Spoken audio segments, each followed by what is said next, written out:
Imagine this. You're crammed into a tiny, rattling turret high above the endless Pacific, the cold biting through even the heated suit, your eyes straining against the inky blackness of night. Every shadow could be a Japanese fighter closing in for the kill, and with one squeeze of the trigger on your WW2 caliber machine gun, you light up the sky like a flare, inviting every anti-aircraft gun and interceptor in the area to zero in on your massive B-29 superfortress. For the gunners aboard these behemoths during World War II, this wasn't some vivid dream. It was the stark reality of every single mission they flew. The instant they opened fire, their bomber became the prime target, a glowing bullseye in a theater where survival was measured in seconds. But hold on, that immediate threat of death from flak bursts or enemy cannon fire wasn't even the deepest scar. No, beyond the heart-pounding chaos of aerial combat, the infuriating mechanical glitches that turned their state-of-the-art aircraft into potential coffins, and the bone-deep fatigue from grueling marathon flights, these brave men bore an even heavier load, the haunting awareness of the utter destruction they rained down below, firestorms that engulfed whole cities, turning homes, factories, and innocent lives into ashes. We've saved one particularly soul-crushing story for the end, a tale that brings home the human cost in ways words can barely capture. So, stick around as we delve even deeper into the raw, unfiltered lives of the men who operated the guns on the legendary B-29 superfortress in the brutal air campaign over Japan, exploring how they battled in the skies, the strategies that defined their roles, and precisely why being a gunner on this bomber often felt like signing your own death warrant, a peril that eclipsed anything endured by crews on earlier aircraft like the B-17 or B-24. Out of all the formidable weapons deployed across the vast battlefields of World War II, few evoked the same mix of terror and respect as the Boeing B-29 superfortress. To the Japanese people and their defenders, it earned the moniker B-san, a deceptively courteous label that hid the sheer horror of an aircraft capable of obliterating entire urban districts in a matter of minutes with its devastating payload. Unlike the derisive nicknames Allied soldiers slapped on German gear, like screaming memes for rockets or mocking terms for tanks, the B-29 commanded serious regard. It was viewed as the ultimate instrument to force an end to the grueling Pacific War. Standing in stark contrast to the battle-hardened B-17 Flying Fortress, which had proven its mettle over Europe with its rugged durability, or the reliable B-24 Liberator that carried out countless raids, the B-29 represented a quantum leap in aviation technology. This giant measured an impressive 99 feet from nose to tail, boasting a wingspan of 141 feet, longer than the length of a full basketball court, powered by four enormous Wright R-3350 duplex Cyclone engines, each churning out a staggering 2,200 horsepower. It could soar to altitudes exceeding 30,000 feet, realms where most Japanese interceptor fighters gasped for air and struggled to climb effectively. Its bomb bay could haul up to 20,000 pounds of ordnance, sufficient to demolish key industrial targets or set ablaze vast swaths of densely packed residential areas made vulnerable by traditional wooden construction. But the true game-changers were its innovative features: fully pressurized cabins that allowed the crew to operate comfortably without cumbersome oxygen masks for hours on end, and a pioneering central fire control system that enabled gunners to manipulate remote-controlled turrets from the safety of the aircraft's interior. This meant unleashing synchronized volleys from a dozen .50 caliber machine guns without braving the brutal sub-zero winds of the high-altitude slipstream. However, for all these groundbreaking advancements that promised dominance in the skies, the B-29 proved to be a treacherous machine. Mechanical breakdowns claimed more of these bombers than direct enemy action ever did, and a crash landing or bailout over Japanese territory often led to fates worse than death, torture, execution, or unimaginable medical experiments. The gunners, positioned in vulnerable blisters along the fuselage or isolated in the tail turret, contended with not just the risk of frostbite from equipment malfunctions, but also the unrelenting psychological pressure of knowing they were the enemy's primary focus, the ones whose defensive fire could mean the difference between mission success and fiery demise. How the Americans designed it, the B-29 superfortress didn't emerge from thin air. It was the bold response to a daunting strategic dilemma: how could the United States deliver devastating blows to Japan's homeland across the immense expanses of the Pacific Ocean?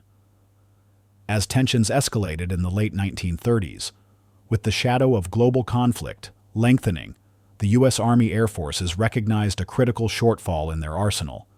Their mainstay bombers, like the iconic B-29, while formidable in European theaters with its ability to absorb punishment and keep flying, simply lacked the necessary range.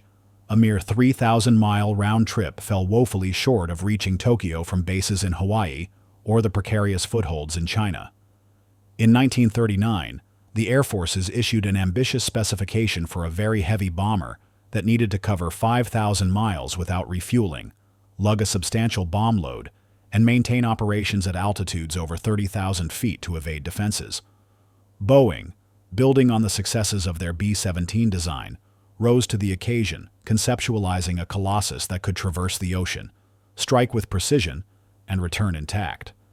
The development process kicked off in earnest in 1940, but the devastating attack on Pearl Harbor in December 1941 injected a frantic urgency into the project.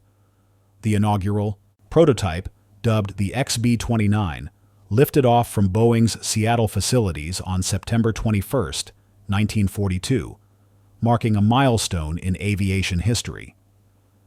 This aircraft was revolutionary in every sense. Its fuselage was engineered with pressurization, segmented into distinct compartments to house an 11-member crew comprising the pilot, co-pilot, bombardier, navigator, flight engineer, radio operator, radar operator, and crucially, 4 dedicated gunners stationed at the central fire control, left and right side blisters, and the tail position. The heart of the beast lay in its R3350 engines, complex twin-row radial power plants with 18 cylinders apiece. But their hasty development led to persistent issues. Components made from lightweight magnesium were notoriously prone to catching fire under duress, and overheating plagued early trials, resulting in engines erupting in flames during test flights and compelling pilots to execute harrowing emergency landings. Tragically, one such incident in February 1943 claimed the life of Boeing's chief test pilot, Eddie Allen, along with 10 other crew members, when an uncontrollable engine blaze engulfed the prototype. The aircraft's expansive wings, designed slender for optimal high-altitude performance, exhibited alarming flexing in turbulent conditions, raising concerns about structural integrity. Meanwhile, the innovative remote gun system, governed by early analog computing devices, offered unprecedented firepower, but was susceptible to glitches. Optical sights might lock up, or turret alignments could falter amid the vibrations of combat maneuvers. Manufacturing the B-29 turned into a logistical and financial behemoth. The program swallowed over $3 billion, surpassing even the Manhattan Project's budget for atomic weapons. And by the war's conclusion, more than 3,970 units had been produced across sprawling factories in Wichita, Kansas, Renton, Washington, Marietta, Georgia, and Omaha, Nebraska.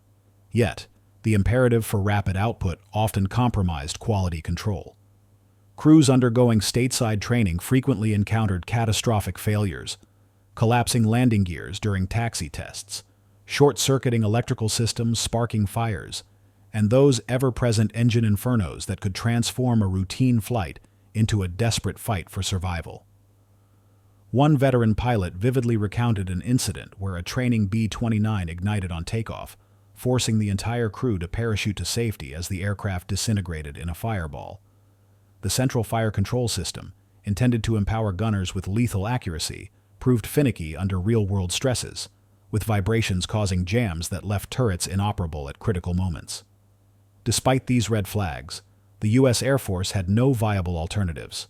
The strategic necessities dictated by forward bases in China's Chengdu area and subsequently the captured Marianas Islands, Saipan, Tinian, and Guam, required a bomber capable of enduring 3,000-mile round-trip missions laden with destruction.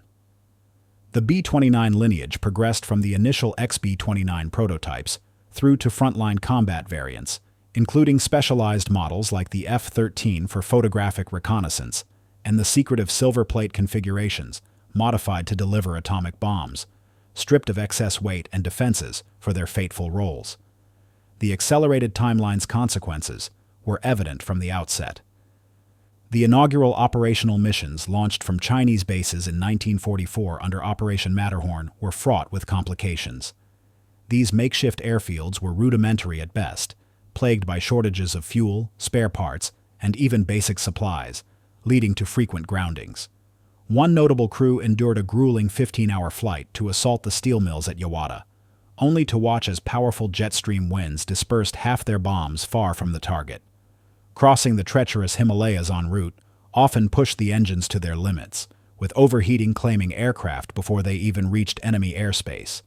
Some bombers simply vanished into the mountains, their fates unknown. By the time more secure bases in the Marianas became operational, following intense island-hopping campaigns, valuable lessons had been absorbed, yet the B-29's inherent complexities persisted as a gamble. This sophistication demanded rigorous preparation for gunners, who underwent exhaustive drills such as assembling their .50 caliber guns blindfolded and honing their skills in ground-based simulators. However, no amount of practice could fully replicate the pandemonium of actual combat over Japanese skies, where split-second decisions amid flak explosions and fighter swarms determined life or death. Why it was so effective. The B-29's unparalleled effectiveness stemmed not solely from its impressive technical specifications, but from the adaptive, often ruthless tactics employed by American commanders to exploit Japan's specific vulnerabilities. Initial high-altitude raids, conducted from lofty perches of 30,000 feet, were geared toward precision strikes on military and industrial targets, such as aircraft factories and naval shipyards. However, Japan's unpredictable atmospheric conditions, particularly the ferocious jet streams barreling at speeds up to 200 miles per hour, wreaked havoc on bombing accuracy, scattering payloads miles astray, and rendering many missions frustratingly ineffective. Compounding this, the extreme cold at those heights, dipping to -50 degrees Fahrenheit, frequently caused gun mechanisms to freeze solid, leaving crews defenseless against interceptors.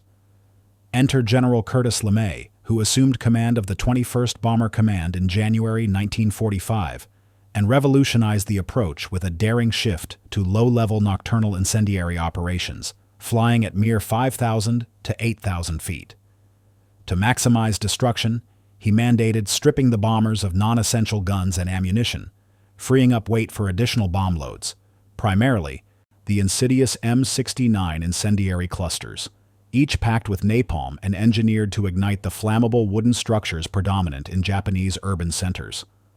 This doctrinal pivot transformed the B-29 into an instrument of apocalyptic urban devastation. The infamous Tokyo raid of March 9th to 10th, 1945, exemplified this new strategy. 279 superfortresses unleashed 1,665 tons of incendiaries, sparking a colossal firestorm that ravaged 16 square miles, claiming over 100,000 lives in a single night, a toll surpassing that of the later atomic bombing of Hiroshima. Temperatures soared to 1,800 degrees Fahrenheit, liquefying asphalt roads and boiling the waters of canals where desperate civilians sought refuge, only to perish in the superheated steam. A surviving gunner later described the eerie spectacle from his vantage point.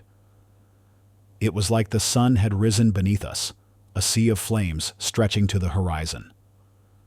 LeMay's methods capitalized on Japan's deficient night-fighting capabilities. Limited radar-directed anti-aircraft batteries and obsolete interceptors ill-equipped for low-altitude pursuits. Yet, this aggressive posture came at a steep price for the crews.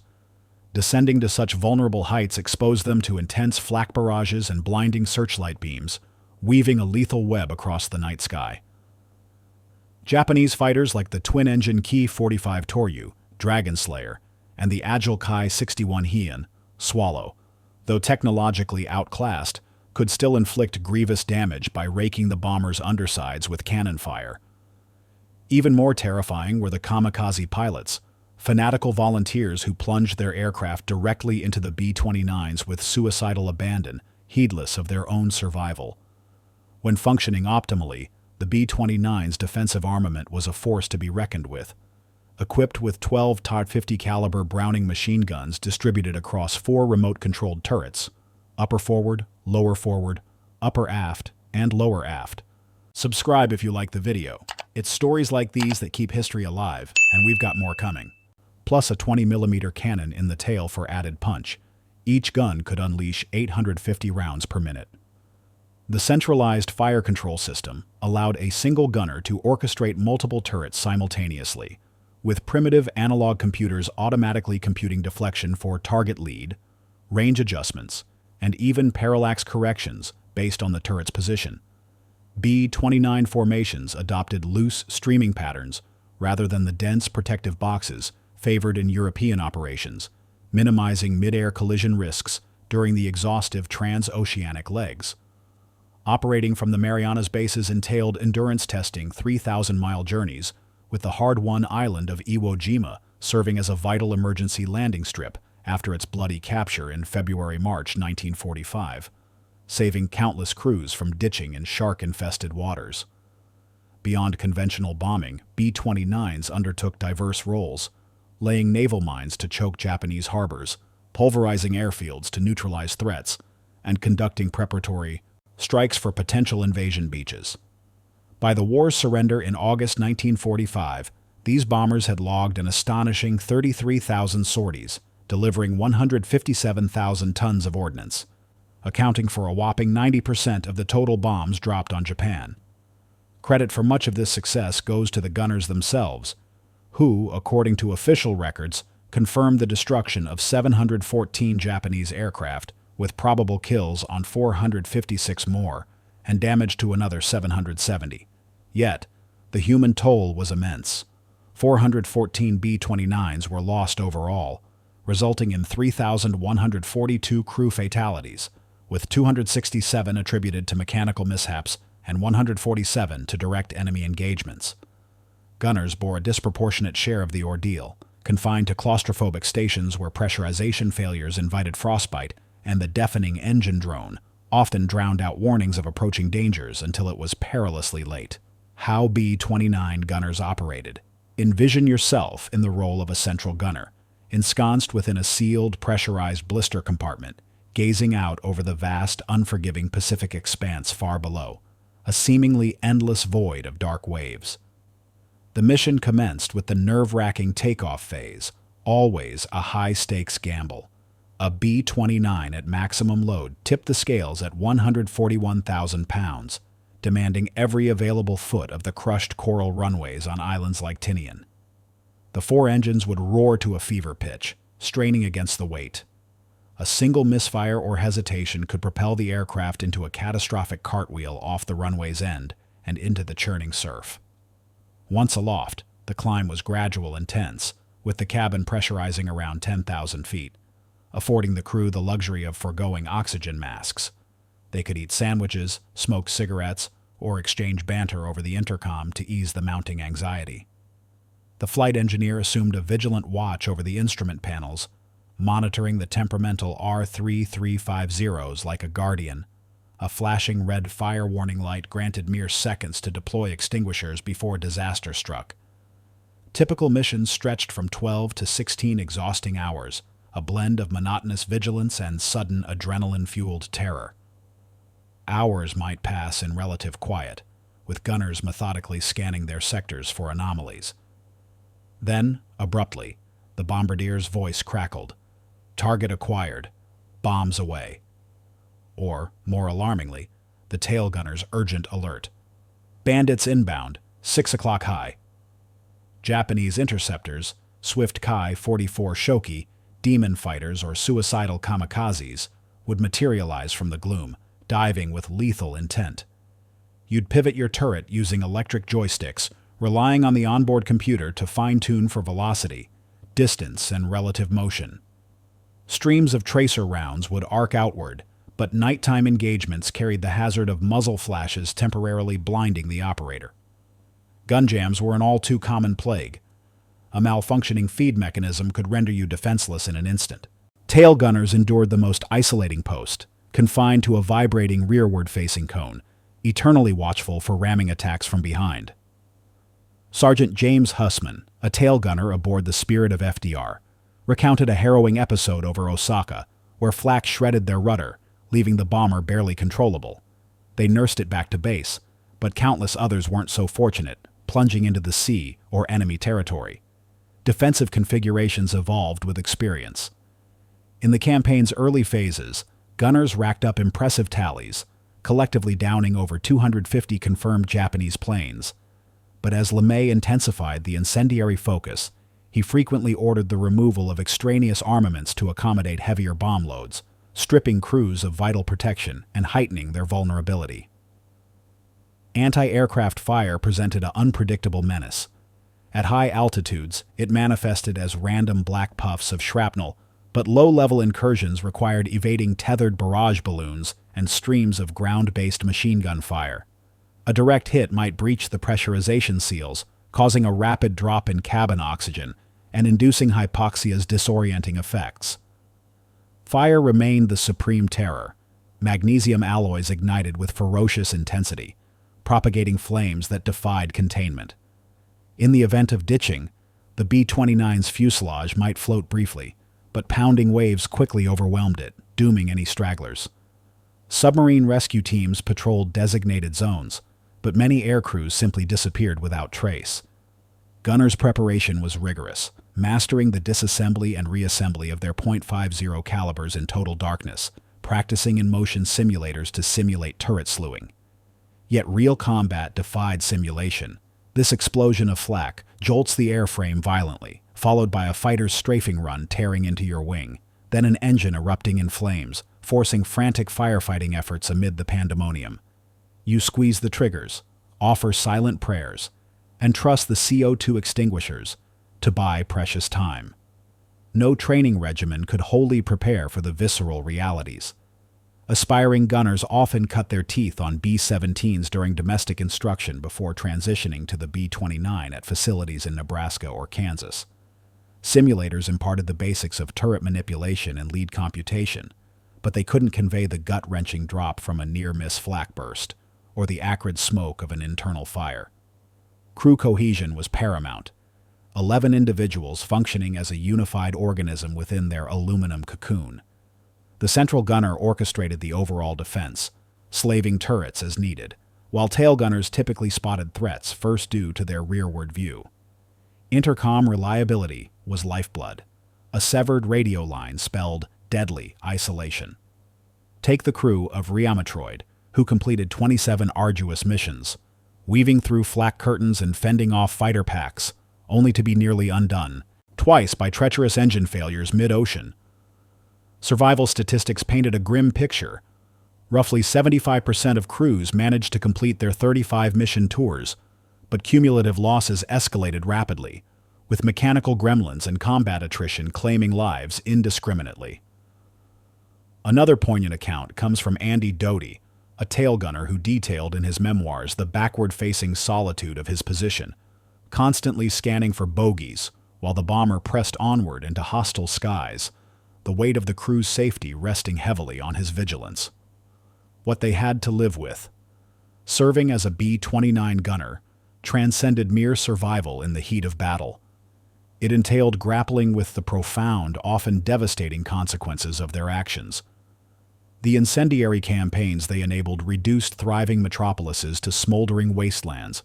Beyond Tokyo's cataclysmic March 1945 inferno, which left 100,000 dead and 1 million displaced, similar fates befell Nagoya, Osaka, and Kobe in rapid succession, with firestorms sucking the oxygen from underground shelters and asphyxiating thousands in hiding. From their aerial perches, gunners witnessed the macabre spectacle firsthand, vast orange infernos devouring block after block, billowing smoke columns ascending like biblical pillars, obscuring the stars. Even at 5,000 feet, the stench of incinerated timber and human remains permeated the cabin, a sensory assault that lingered in memory. This form of warfare diverged sharply from traditional soldier versus soldier clashes. It was indiscriminate obliteration on an industrial scale, targeting civilian populations to shatter national morale. Guilt eroded many souls. One anonymous gunner, upon viewing post-war photographs of carbonized corpses strewn amid rubble, suffered sleepless nights haunted by visions of the innocents caught in the blaze. Combat stress manifested widely, trembling extremities grounding pilots, blank-eyed stupors sidelining navigators. In an era before PTSD was formally recognized, these symptoms ravaged psyches, with veterans enduring lifelong nightmares and flashbacks. The specter of capture amplified the dread exponentially. Bailed out or crash-landed over Japan, B-29 personnel were branded special prisoners, vilified as war criminals for their role in civilian bombings. The notorious Kempeitai military police showed no mercy, subjecting captives to savage interrogations, relentless beatings, prolonged starvation, and waterboarding sessions that simulated drowning.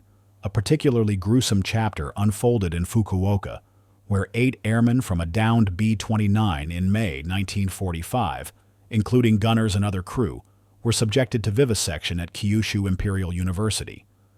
Under the guise of medical research, doctors dissected them alive without anesthesia, excising organs one by one to study the effects of seawater ingestion on human physiology. Their agonized screams echoed through the facility, but only fragmented accounts from remorseful. Guards later emerged to expose the atrocity. Sergeant Anthony Marchioni, a 19-year-old gunner, holds the tragic distinction as the final American combat fatality of World War II, mortally wounded by rogue Japanese fighters mere hours after the Emperor's surrender announcement, succumbing in the arms of his radio man as their B-29 limped toward safety. Overall, POW survival rates hovered below 60%, with many facing sham trials culminating in public beheadings or firing squads. The sequence was nightmarish. Your bomber flames out amid flak. You parachute into enraged civilian mobs who beat you senseless. Then guards haul you to dank cells for endless torment. The relentless pace of operations ground down even the hardiest spirits. A standard tour required 35 missions, but the dual scourges of mechanical unreliability and enemy opposition ensured few escaped unscathed. The crew of Waddy's wagon, for instance, logged 30 sorties but lost 2 aircraft to raging engine fires, forcing emergency bailouts over open water. Gunners confronted bespoke nightmares, severe frostbite and malfunctioning unpressurized turrets, the dizzying haze of hypoxia from cabin leaks, and the emotional freight of their confirmed kills. Enemy pilots weren't abstract foes.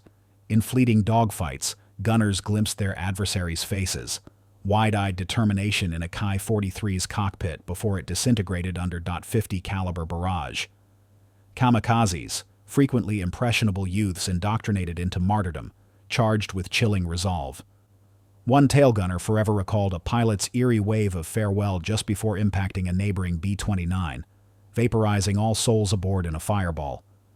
Sergeant Eugene Moran, part of a crew that bombed Tachirai Airfield on May 5, 1945, survived a shootdown only to endure capture, torture, and eventual liberation.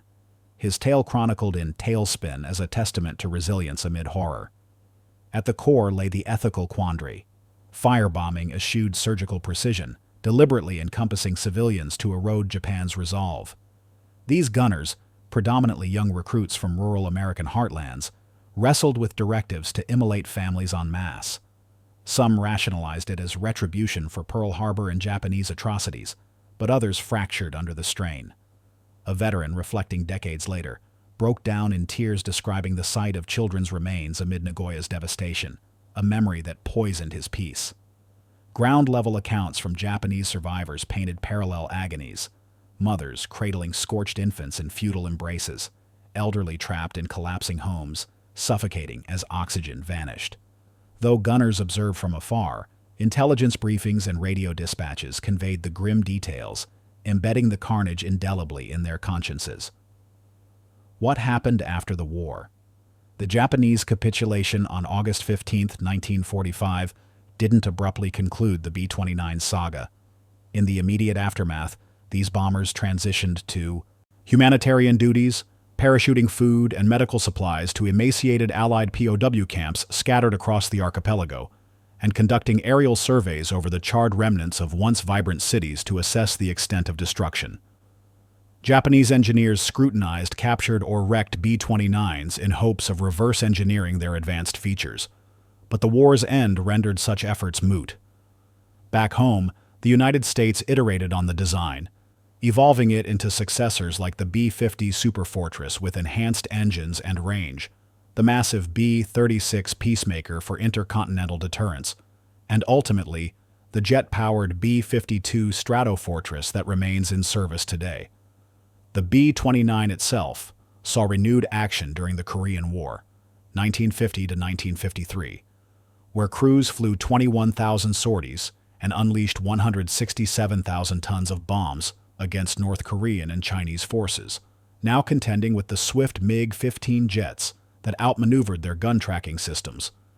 Gunners adapted tactics, but 31 bombers fell to enemy fighters, underscoring the platform's vulnerabilities in a new era.